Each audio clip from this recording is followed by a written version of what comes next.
दोस्तों, एक बार फिर हम लोग फर्रुखाबाद के ग्राम पंचायत पिपर गांव के गांव मदनापुर में मौजूद हैं। जिस तरीके से आपने देखा होगा कि यहाँ पर एक जो यादव परिवार था, जो कि यहाँ पर जो माता जी थी, बेसहारा थी, जिनके पास खाने के लिए राशन तक नहीं था। उसके बाद पता चला अजीत यादव जी को, अजीत यादव जी यहाँ पर आए और इनको राशन वगैरह भी दिया था। उसके बाद जो वादा किया था कि जल्द ही आपका मकान बनकर तैयार होगा, और आप यहाँ पर देख सकते हो आज यहाँ पर पूजन करके अजीत भैया के द्वारा यहाँ पर काम चालू करवाया गया है। हम लोग बात करते हैं आज अजीत भैया से। भैया, आज कम समय में पूरी बात करेंगे। अच्छा, एक बात बताइए, जिस तरीके से आप काम कर रहे हो, ये राय किसने दी आपको?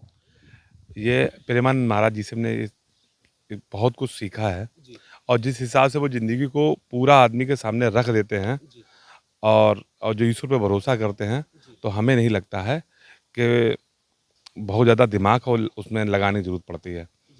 जिस हिसाब से प्रेमानंद महाराज जी बताते हैं और उन्हीं का दिया हुआ है नर सेवा नारायण सेवा, तो ये लगता है कि जो यहाँ कर लो वही तुम्हारे साथ है, और बाकी जो लोग बचा के और यहाँ करने का और रखने का काम करते हैं, वो हॉस्पिटलों के और हम कोर्ट के चक्कर काटते हैं। तो हम तो ये इस तरीके से कब तक चलता रहेगा? जब तक ईश्वर की मर्जी होगी, और इसको हम लोग ईश्वर से पे ही डिपेंड है, और ईश्वर पे छोड़े जब तक हम लोगों के साथ और मेरे भाइयों लोगों का साथ है, तब तक हम लोग चलते रहेंगे। और बाकी ईश्वर ने सब सोच रखा होगा कहाँ तक ले जाना है और कहाँ तक, बाकी व्यवस्था खुद ईश्वर बनाएंगे। पहले आपने जो है संतोष श्रीवास्तव जी का मकान बनवाया टिमरुआ में, उसके बाद बांकापुरवा में गोविंद कुशवाहा जी का, आज जो है यहाँ पर ये माता जी हैं, इनका भी मकान बनवाकर आपके द्वारा दिया जा रहा है। ऐसे काफ़ी गरीब लोग हैं, कहाँ तक आप मकान बनवाओगे? चलते रहेंगे, सब ईश्वर की मर्जी है।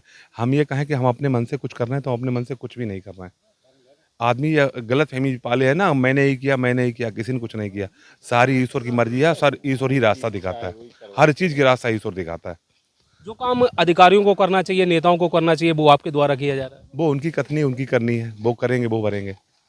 हमने जो अपना संकल्प है मेरा नर सेवा और नारायण सेवा का, उसको हम लेके चल रहे हैं और उसको हम चलते रहेंगे। ये वाला मकान कब तक बनकर तैयार हो जाएगा? 1 महीने में इनका तैयार हो जाएगा, 1 महीने के अंदर का हो जाएगा और जो तैयार। टिमरुआ और बांकापुरवा में जो मकान बने हुए हैं, वहाँ पर कब पूजन होगा, कब गृह प्रवेश होगा उनका? लगभग कंप्लीट सारे हो चुके हैं। अब सोच रहे सब इकट्ठे हो जाएं, सबका एक साथ पूजन करा दें।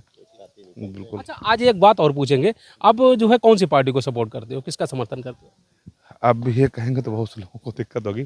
मेरा तो एक ही है, मैं समाजवादी पार्टी को सपोर्ट करता हूँ, अखिलेश भैया को सपोर्ट करता हूँ। अगर आने वाले समय में अगर समाजवादी पार्टी की अगर सरकार बनती है अपने उत्तर प्रदेश में, तो किस तरीके से आपके द्वारा, आपके पार्टी के द्वारा काम करवाया जाएगा? तो हमें नहीं लगता कि हमें किसी से कहने की जरूरत पड़ेगी। पुरानी कहावत है, काम बोलता है और काम बोलेगा। हम लोगों को जब एक पीढ़ी का नारा है, हम लोग सबको साथ लेकर काम करते हैं, चाहे संतोष श्रीवास्तव हों और चाहे गोविंद कुशवाहा हों, और चाहे वो कोई जाटव समाज हो, किसी पर हमारे लिए कोई भेदभाव नहीं है। हम लोग जिसके लिए, जो गरीब है और जो जिसको ज़रूरत है, उसको हम लोग उसका मदद। वास्तव में पीडीए का असली मतलब आपने ही सिखाया है। पहले श्रीवास्तव जी, उसके बाद कुशवाहा जी, आज जो है यादव जी। नहीं नहीं, बिल्कुल, जो जिस लायक है उसकी कोई मदद करने वाला नहीं है, उसको मदद करने का काम हम करेंगे।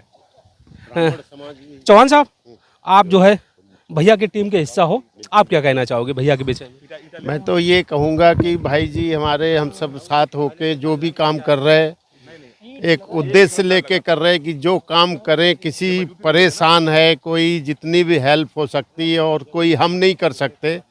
ये तो भाई जी ने जो कहा कि ऊपर वाले की जो इच्छा होगी वही करवा सकते हैं, और उन्हीं की इच्छा से हम लोग काम कर रहे हैं।